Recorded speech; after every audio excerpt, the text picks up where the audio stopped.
नमस्कार, आप देख रहे हैं सिटी तहलका और मैं आपके साथ वंदना कादियान। तो चलिए शुरुआत करते हैं दिन भर की मुख्य गतिविधियों के साथ। संयुक्त किसान मोर्चा के आह्वान पर 26 मार्च को भारत बंद का अभय चौटाला ने किया पूर्ण समर्थन। अभय चौटाला ने प्रदेशवासियों व इनेलो के कार्यकर्ताओं से की अपील, भारत बंद का करे समर्थन। पानीपत के शिवनगर में मिले 3 कंकाल के मामले में पुलिस ने प्रेस वार्ता कर किया मामले का पर्दाफाश। CIA-1 की टीम ने किया आरोपी एहसान सैफी को गिरफ्तार। आरोपी को गहन पूछताछ के लिए लिया गया 10 दिन के पुलिस रिमांड पर। सरकार के खिलाफ लगातार बढ़ती देश व प्रदेश में किसानों की नाराजगी। पानीपत लघु सचिवालय के सामने उप मुख्यमंत्री दुष्यंत चौटाला के आगमन की सूचना पर सैकड़ों किसान हुए एकजुट की जमकर नारेबाजी। किसानों ने 3 काले कृषि कानून वापस करने की करी मांग। पानीपत से लखनऊ के लिए रोडवेज बस सेवा हुई शुरू। लखनऊ जाने वाले यात्री दिखे बेहद खुश। रोजाना 3 बजे होगी बस रवाना। आइए अब दिखाते हैं खबरें विस्तार से।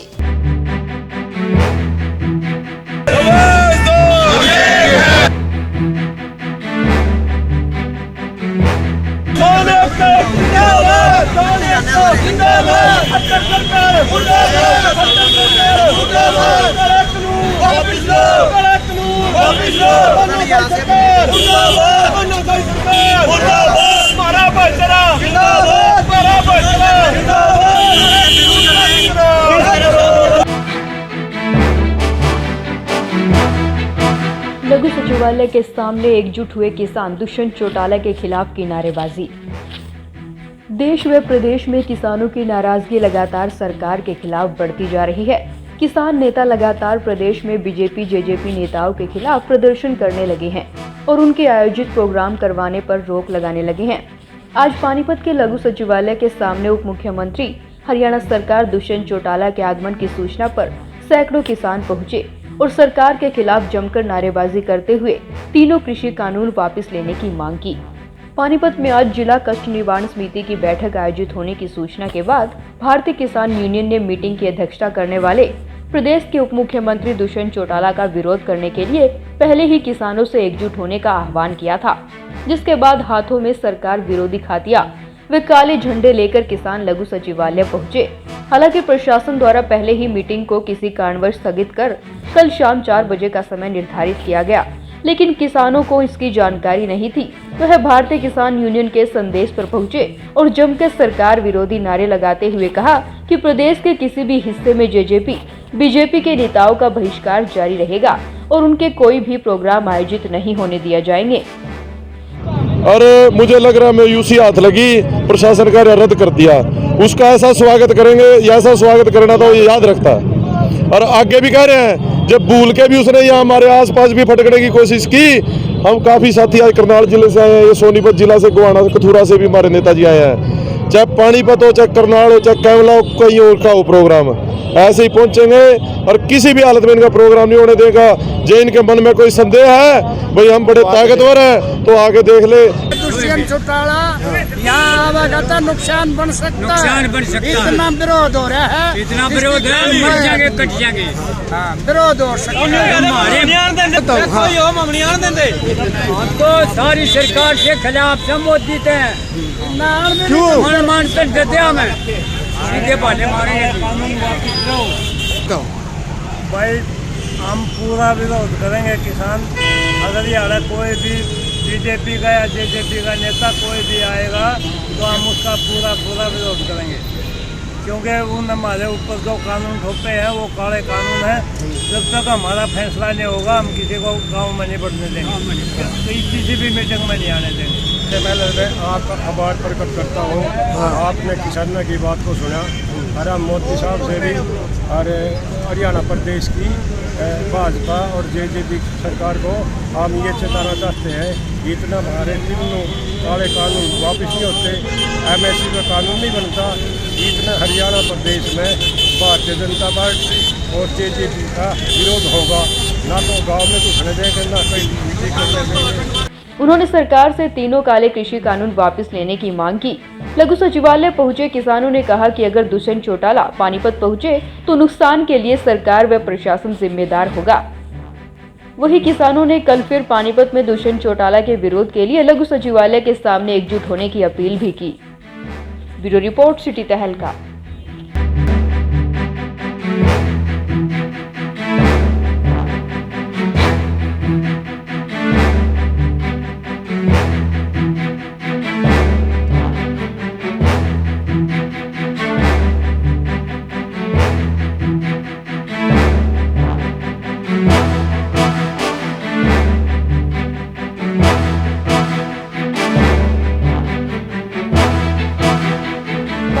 बबैल रोड स्थित शिवनगर में मिले 3 कंकाल के मामले में पुलिस प्रशासन ने आज प्रेस वार्ता के माध्यम से मामले का पर्दाफाश किया और आरोपी एहसान सैफी को गिरफ्तार कर गहन जानकारी के लिए 10 दिन के पुलिस रिमांड पर लिया गया। 21 को किला थाना के एरिया में शिवनगर है, वहाँ से सूचना प्राप्त हुई थी कि किसी के घर में कंकाल होने की आशंका है।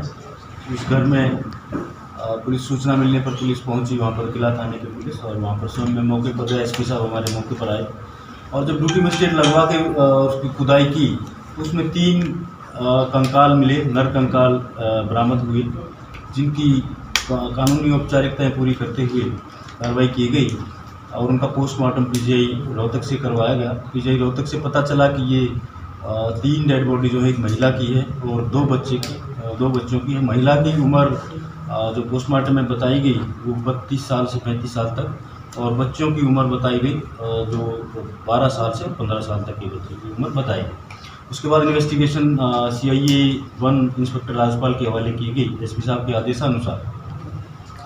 और जब इन्वेस्टिगेशन हमने स्टार्ट की तो पता चला कि ये मकान 2.5 साल पहले एहसान नाम के आदमी ने जो बेचा था, वर्तमान में जो रह रहा पवन को बेचा था, और उसका कुछ हमें शक हुआ कि हो सकता है उसने ये काम किया हो, तो उसका एड्रेस पता करते हुए हमारी टीम ने उसको कल भदोही से काबू किया और पूछताछ में पता चला कि ये शादी.com के माध्यम से इसने एहसान ने इस औरत से शादी की थी।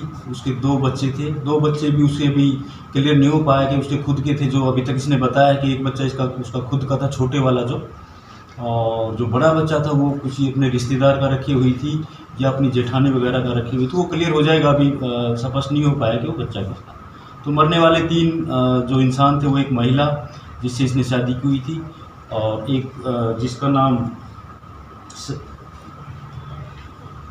नाजनीन था और एक उसका बेटा जो उसका खुद का बेटा बताया गया है वो सोहेल नाम का था, 14 साल का मरने वाला, और एक जो बड़ा लड़का था जो अपना बेटा ही बता रही है लेकिन वो उसका पता चला है कि किसी जेठानी वगैरह का रखा, वो साबिर नाम का, वो 15 साल का लड़का था। ये तीनों मरने वाले थे। तो अभी आज इसको कोर्ट में पेश करके 10 दिन का पुलिस रिमांड फर्दर पूछताछ के लिए लिया है और अभी तक ये पता चला है, अब तक की पूछताछ से पाया है कि इसने दूध में जहर मिला के इनका आपस में मनमुटाव हो गया था। ये क्योंकि इसके पहले भी बच्चे हैं, तितावी थाना के इलाके में इसका गांव पड़ता है जग्गा हेड़ी, वहाँ पर इसके 3 बच्चे एक बीवी वो रहते हैं। तो ये बीच बीच में उनसे मिलने जाता था लेकिन वो फिर इसको रोकती थी, वहाँ जाने से रोकती थी, लेकिन बच्चों का प्यार था, ये मिलने ज़रूर जाता था उनसे।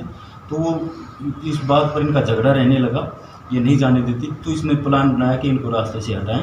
आपको बता दें कि करीब 4 साल 5 महीने पहले आरोपी एहसान ने इस घटना को अंजाम दिया था।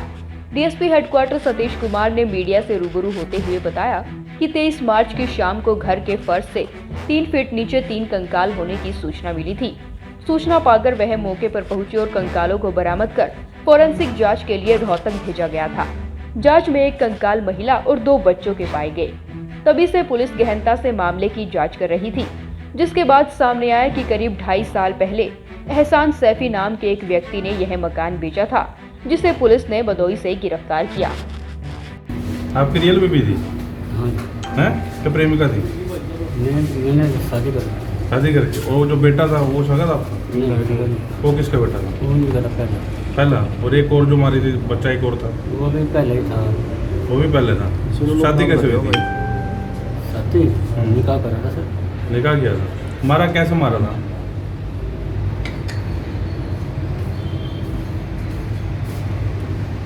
पछतावा है?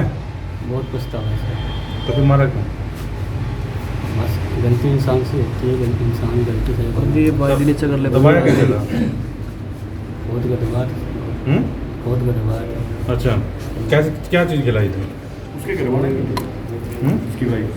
मैंने उनको अंगूठी से सर वो जो है गैस जली थी, मिट्टी जली थी रात को सर्दी में। तो नींद की गोली भी खिलाई थी? उसके बाद सवेरे मारा। आरोपी से प्रारंभिक पूछताछ में सामने आया कि उसने शादी.com के जरिए नाजनीन नाम की महिला से निकाह किया, जिसका कंकाल बरामद हुआ। वहीं बच्चों के कंकाल में 12 वर्षीय छोटा बेटा सोहेल एहसान का था और दूसरे 15 वर्षीय बेटे के बारे में आरोपी ने कहा कि वह उसका नहीं था। एहसान ने एक दूसरी शादी भी की हुई थी, जिसके चलते उनका मनमुटाव रहने लगा और इसी के चलते एहसान ने इतना बड़ा कदम उठाया।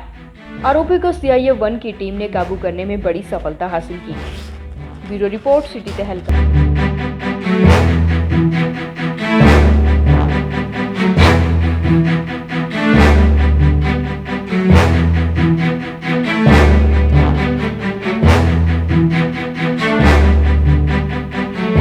पानीपत से लखनऊ के लिए रोडवेज बस सेवा शुरू। व्यवसायिक क्लस्टर पानीपत में कार्यरत उत्तर प्रदेश के रहने वाले लोगों के लिए राहत भरी खबर सामने आई है। पानीपत से लखनऊ जाने वाले यात्रियों के लिए रोडवेज बस सेवा शुरू की गई है, जिससे यात्रियों को काफी सुविधा मिली है। इससे पहले उन्हें प्राइवेट बसों में सफर करना पड़ता था, जो कि बेहद ही महंगा पड़ता था। ऊपर से इतने लंबे सफर के लिए बस में बेहद ही भीड़ होने के कारण उन्हें काफी परेशानियां होती थी।